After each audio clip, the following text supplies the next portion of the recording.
La plus importante bataille de chars depuis la Deuxième Guerre mondiale au monde s'est située exactement ici, dans cette petite portion de territoire ici.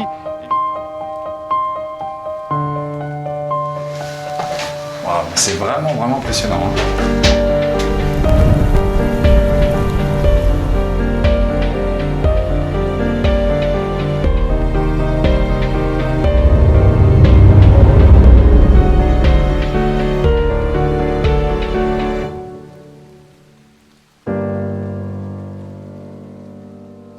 Bonjour à tous et bienvenue sur cette nouvelle vidéo. Alors aujourd'hui, nous sommes sur le Golan. Non, on n'est pas sur le Golan en fait, vous l'avez bien compris. Je suis chez moi sur écran vert et en fait j'ai eu un problème de rush, donc je suis obligé de retourner ces images chez moi. En tout cas, nous allons aujourd'hui sur le Golan, un an après avoir fait une vidéo déjà sur cette région. Cette fois-ci, nous allons nous intéresser non plus à la nature, mais au côté historique et un petit peu stratégique. Parce qu'aujourd'hui, je voudrais vous amener dans ce que l'on appelle la vallée des larmes. Alors, la vallée des larmes, qu'est-ce que c'est?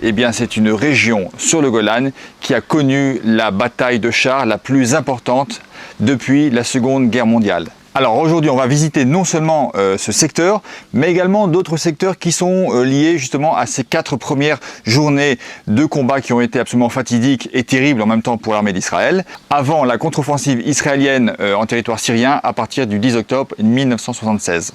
Alors on va commencer cette visite aujourd'hui par la visite du mémorial de la 7e brigade blindée, le lieu où j'aurais dû justement tourner ces images.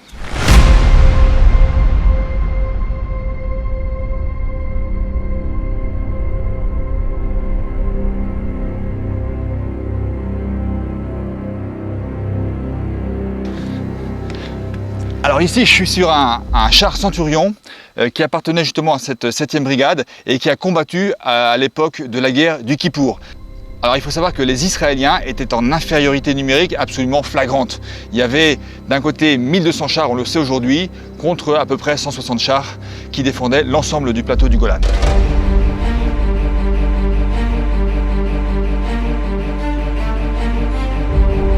Là, on est en face du lac de Kinneret. Les Syriens ne sont pas descendus jusqu'ici, heureusement, mais le but c'était de pouvoir descendre le plateau du Golan et couper Israël en deux, foncer sur les grandes agglomérations qui sont sur la côte. Là, ça aurait été catastrophique pour Israël. Donc, les unités de chars et d'infanterie qui étaient sur le Golan avaient pour mission absolue d'arrêter l'avance syrienne. Et ça a été véritablement un carnage, mais en même temps une véritable leçon de courage extraordinaire.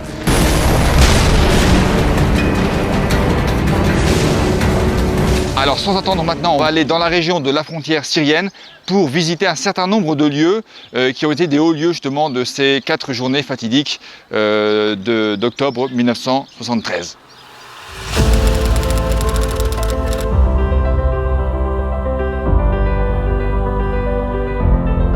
Alors ici, on est dans le sud du plateau du Golan et on est juste au bord de la frontière syrienne qui est actuelle, qui est juste à côté de nous là-bas. On est dans un endroit qui s'appelle Tel Saki, c'est une fortification qu'on va aller visiter. Il faut juste savoir que lors de la guerre du Kippour, les Syriens avaient décidé une double attaque, donc par le nord, la vallée des larmes où on va aller tout à l'heure, et aussi par le sud pour encercler les défenses israéliennes, et au centre ensuite une autre division devait foncer pour briser la défense qui demeurait au milieu et foncer sur l'état-major israélien qui était un peu plus loin à Naffa. Alors ici on peut voir des vieux véhicules, par exemple ici un vieux canon là-bas, mais notamment ces panneaux là qui sont pas très rassurants comme vous pouvez voir. Je vais pas m'approcher trop près parce que c'est pas conseillé de le faire, mais vous voyez, voilà, qu'on est ici, on a des mines, vous voyez, danger mines, c'est pas des restes simplement de la guerre, c'est israélien, hein, c'est que sur le plateau du Golan, il y a des dizaines et dizaines de kilomètres carrés de secteurs qui sont encore minés et que l'armée n'a pas forcément d'ailleurs les plans parce que c'était syrien auparavant, les Syriens avaient miné, donc on ne sait pas forcément où sont les champs de mines. Tous les ans, l'armée démine des secteurs entiers, mais il faut savoir en même temps qu'avec le temps, les mines bougent. Alors c'est étonnant, mais avec les intempéries, si jamais c'est un peu en pente, les mines peuvent bouger de plusieurs mètres.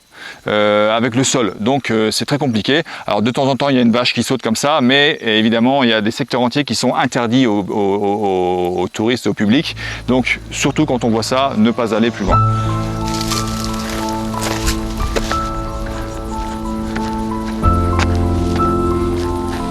Alors ici on a un transporteur de troupes syrien, c'est du matériel soviétique qui a été détruit à l'époque et qui est resté sur place. Ah oui, c'est complètement détruit à l'intérieur. Il reste du matériel, il y a une radio. Et là, c'est incroyable, hein. Il y a encore de la cendre, de tout ce qui était brûlé, ça n'a vraiment pas été touché. C'est resté comme ça tel quel. Waouh. Et donc là, on a une stèle avec la photo de tous les gars qui y sont restés, quoi, hein.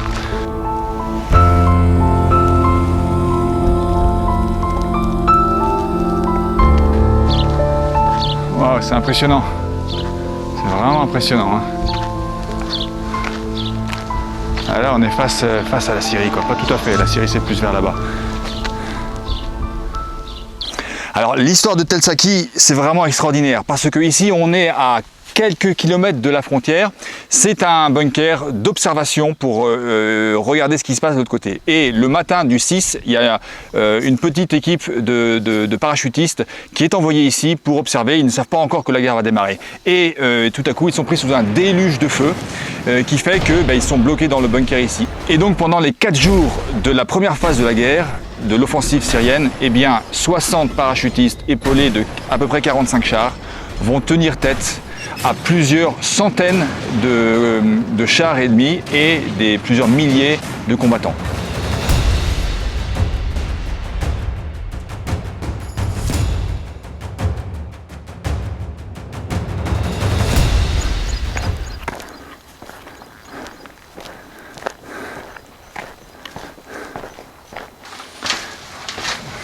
Alors en fait là on a des masses de gravats au-dessus, vous voyez, c'est des espèces de tunnels comme ça, en acier, et c'est à l'épreuve logiquement hein, des bombardements, de tout ce qu'on peut redouter dans ces cas-là, bombardements d'artillerie et tout ça. Donc vivre là-dedans, il ne faut pas être claustro quand même. Hein. Ah là on a des salles. Waouh. Waouh, là on a une salle, cette fois-ci, alors j'imagine que tout est blindé ici. Ah ouais, c'est les douches et tout, ouais. J'imagine, hein, c'est quoi? On a encore les systèmes électriques, c'est bien conservé parce que dans d'autres bunkers, il n'y a pas tout ça en fait. Hein. Ah ouais, c'est des douches. Ah c'est... T'as vu ça? Ah, il y a encore toute la tuyauterie, tout est là. Hein. Ah, c'était spartiate. Hein. Et là, on a les lavabos avec les glaces encore, le ballon d'eau chaude. Tous les systèmes d'adduction d'eau sont encore là, c'est incroyable. Et là, je me bois dans la glace. Et ben donc, c'est incroyable, hein. Je reviens pas, et là, de l'autre côté, alors là, on a des fresques qui ont été peintes. Après coup, alors, je sais pas, c'était peut-être des salles de... Je sais pas, là, on peut pas savoir. Yeah.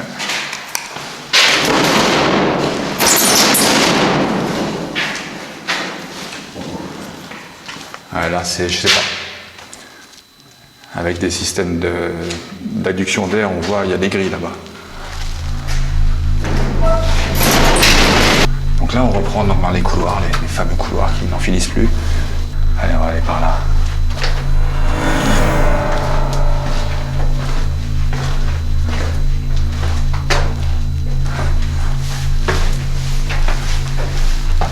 Wow, c'est vraiment impressionnant. Hein.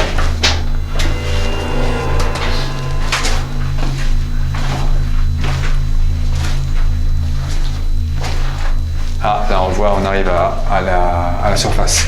Alors là, on a la lumière du jour là-bas. Voilà. Je vais passer. Ouais. Et voilà, on sort, donc on est, pour éteindre la lampe, on est à l'air libre.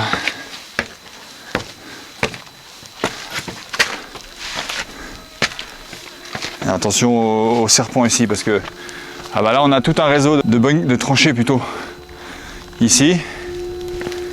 Ah, c'est incroyable.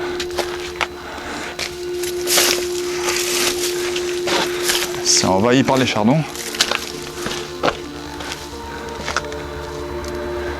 Et ça c'est l'aération. L'aération évidemment indispensable de toutes les zones qui sont en dessous. Hein.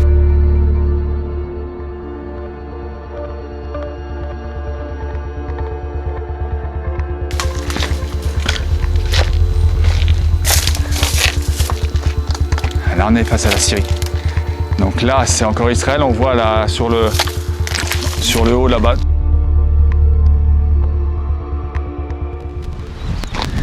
Alors là on est arrivé à ce qu'on appelle Emek Abacha. Alors les conditions de tournage vont être un peu dures parce qu'il y a beaucoup de vent. Alors autant pour le son que pour l'appareil, c'est un peu compliqué. Et donc voilà, c'est dans cette vallée ici. Donc là on est au nord de la vallée de ce qu'on a appelé à partir de là la vallée des larmes. On va voir pourquoi. Et derrière nous il y a le mont Hermonite. Et donc c'est le nord. Après c'est le Hermon qui est derrière nous. Et en fait la frontière on est vraiment au nord du Golan ici, tout au nord.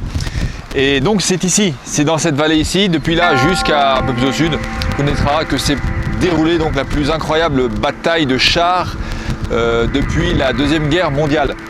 Il faut imaginer des centaines de chars ici. Il y avait tellement de chars en feu qui brûlaient lors des 4 premiers jours de la guerre que justement, c'est pour ça qu'on a appelé cette vallée la vallée des larmes. Et donc aujourd'hui, c'est un lieu c'est un mémorial, un lieu de recueillement. En ce moment, il y a des soldats qui sont en train d'écouter des anciens qui leur expliquent le déroulement de la bataille. On a un bunker d'un côté qu'on va aller visiter et on a ensuite le mémorial ici de l'autre côté. Alors en fait on a des arbres ici qui ont été plantés, tous les arbres ici du mémorial ont été plantés au nom de soldats, de tankistes qui ont été tués dans cette bataille. Donc comme on l'a déjà dit, il y avait à peu près 1000 à 1200 chars syriens qui étaient répartis sur toute la longueur du front du Golan et qui ont attaqué en 2 points précis particulièrement. Et en face d'eux, eh bien, il y avait 160 chars à peu près. Et donc ici, exactement ici, à la fin du 4e jour, il n'y avait plus que 7 chars valides qui faisaient front à des centaines de chars syriens.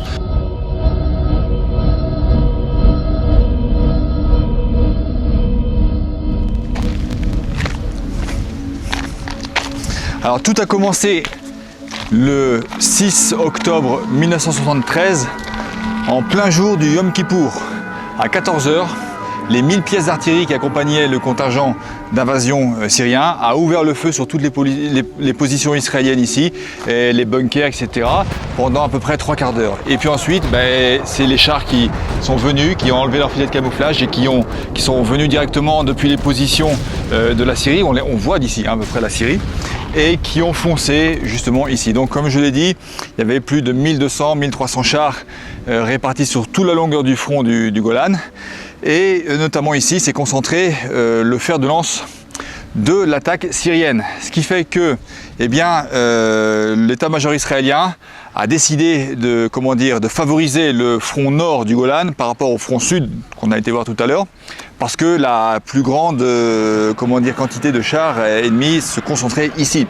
Et donc pendant les 2 premiers jours, les chars israéliens ont pu repousser au-delà de tous les obstacles anti-chars qui ont été creusés ici. D'ailleurs on voit ici le fossé anti-chars creusé par les Israéliens. Les 2 premiers jours, les assauts ont été brisés, mais à un prix extrêmement fort pour les Israéliens parce qu'ils ont été saignés à blanc. Le 4e jour, 2 offensives syriennes ont été organisées exactement ici, entre ici et puis la montagne qu'on voit là-bas, donc le Hermonite ici, et puis Konetra qui est juste derrière ici.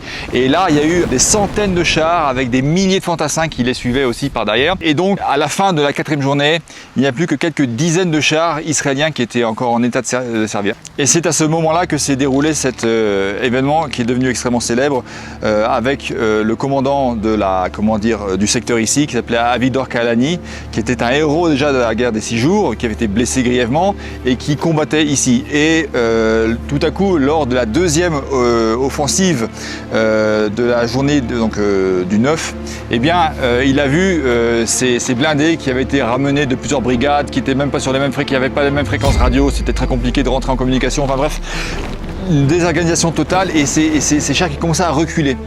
Et il sentait ces hommes complètement à bout, ils étaient plus armés, c'était terrible. Et c'est à ce moment-là qu'il a envoyé l'appel radio qui est resté extrêmement célèbre jusqu'à aujourd'hui et qui fait vraiment des frissons. On l'écoute maintenant.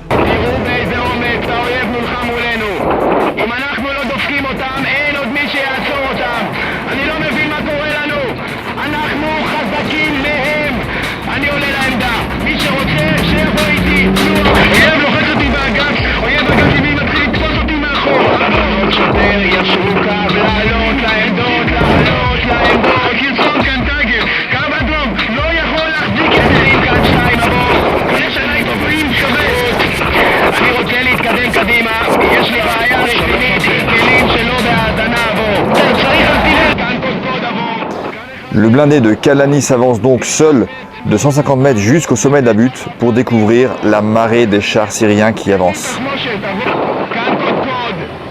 Alors, l'un après l'autre, chacun des chars restés en arrière vient se positionner sur la levée de terre. C'est le début d'un combat démentiel qui verra Kalani et ses hommes repousser l'ennemi définitivement.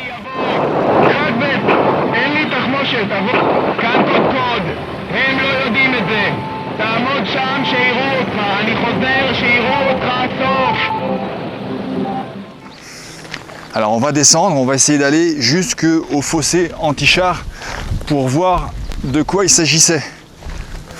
Donc voilà, on y arrive. Il est plein d'eau en fait, ce fossé anti-char. Alors derrière moi, on a le mont Hermonite, qui était justement donc la montagne qui était le point le plus au nord de ce secteur. Donc voilà le fameux fossé anti-char. Attention aux serpents parce que là il y a des grosses bêtes des fois. Donc voilà, je sais pas, j'espère qu'on voit bien. Voilà, donc ici, c'est pittoresque aujourd'hui, hein, c'est joli. Et là il continuait ici donc. Donc en fait les chars donc il fallait des passerelles automatiquement pour pouvoir traverser ces fossés-là. Mais les Syriens ont été extrêmement organisés et ils ont surpris évidemment les Israéliens à ce niveau-là, parce que les Israéliens ne s'attendaient pas du tout à ce niveau de qualité militaire et ce niveau aussi de matériel. Et le deuxième problème pour les Israéliens, outre la qualité du matériel, c'était notamment que les Syriens avaient des missiles anti-chars extrêmement nombreux qui étaient quelque chose de complètement nouveau. Les Israéliens n'en possédaient pas et ils ne savaient pas que les Syriens en possédaient. Et un fantassin sur 3 possédait un lance-missile à l'épaule en quelque sorte, enfin un portatif, et qui ont fait des dégâts ravageurs parmi les lignes israéliennes, parmi les tanks israéliens.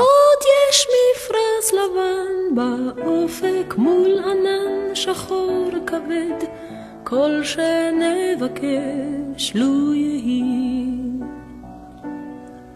ואם בחלונות הערב אור נרות החג רועד כל שנבקש לו יהי לו יהי לו יהי אנא לו יהי כל שנבקש לו יהי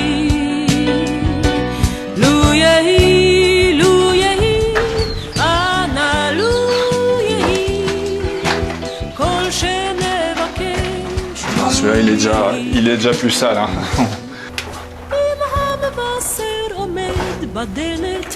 Attention, planche, enfin, il y a tôle par terre.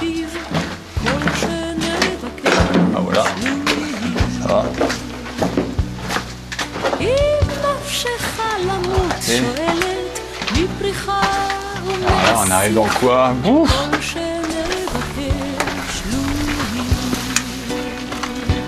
Alors c'est les réseaux de comment ça s'appelle, de tranchées qui sillonnent les alentours.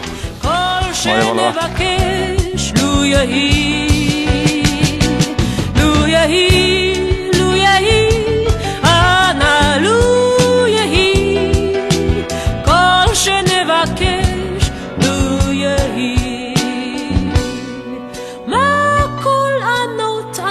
שומע קול שופר וקול תופים, קול שנבקש לו יהי. לא תשמע בתוך כל אלה גם תפילה אחת מפי, קול שנבקש לו יהי. לו יהי, לו יהי, אנא לו יהי, כל שנבקש לו יהי. לו יהי, לו יהי, אנא לו יהי, כל שנבקש לו יהי. בתוך שכונה קטנה מוצלת בית קט עם גג אדום, כל שנבקש לו יהי. זה סוף הקיץ, סוף הדרך, תן להם לשוב הלום, כל שנבקש לו.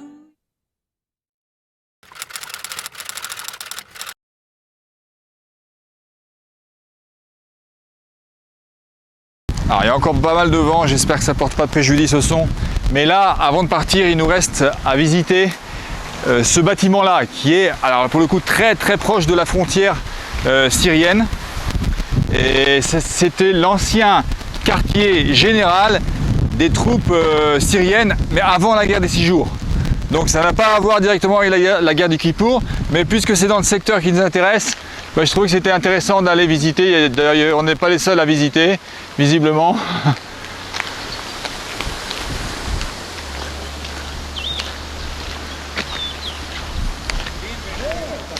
Alors ça fait partie de l'ensemble de Quneitra, la grande ville, enfin la ville de Quneitra qui a été abandonnée, mais cette partie-là, elle est restée dans les lignes israéliennes après la guerre des 6 jours.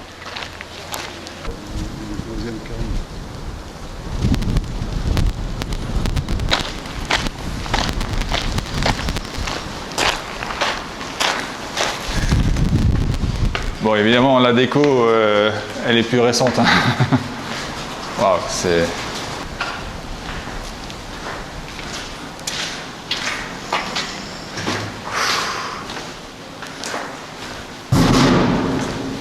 C'est complètement incroyable parce que c'est improbable, ce bâtiment style un peu soviétique, de savoir ce qu'il a été, et puis de voir toutes ces, en plus, cette décoration moderne. Attention à la rambarde, hein, parce que là c'est... Pareil, attention parce qu'il n'y a pas de rambarde ici. Ah ouais, on voit, si c'est chouette. On voit Quneitra en fait.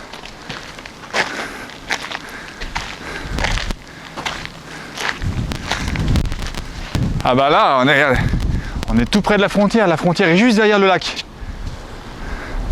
On voit bien là. En fait là, on voit la barrière d'ici.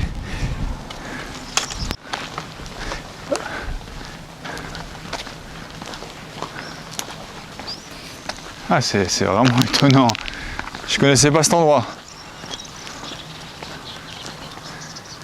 Donc voilà la fameuse ville de Quneitra qui a été donc qui a été abandonnée après la guerre. Enfin, il y a toute une histoire là-dessus. Et donc voilà. Donc en fait, le front nord du 1 dont on a parlé aujourd'hui, ça partait d'ici jusqu'à Hermonite où on a été il y a quelques heures. Alors ça, je trouve vraiment ça incroyable, cette prise de vue. La cage d'escalier avec l'ouverture improbable complètement. Par contre, pour le coup, là, ouais, c'est... Ouais, pour le coup, fais attention, c'est... Les martinets qui rentrent et qui sortent. Ah, c'est un truc à visiter, hein. Ouais, il faut pas se planter, là.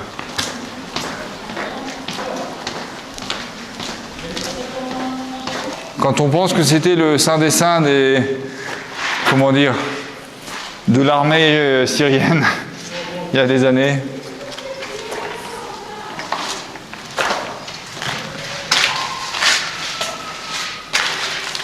Ouais.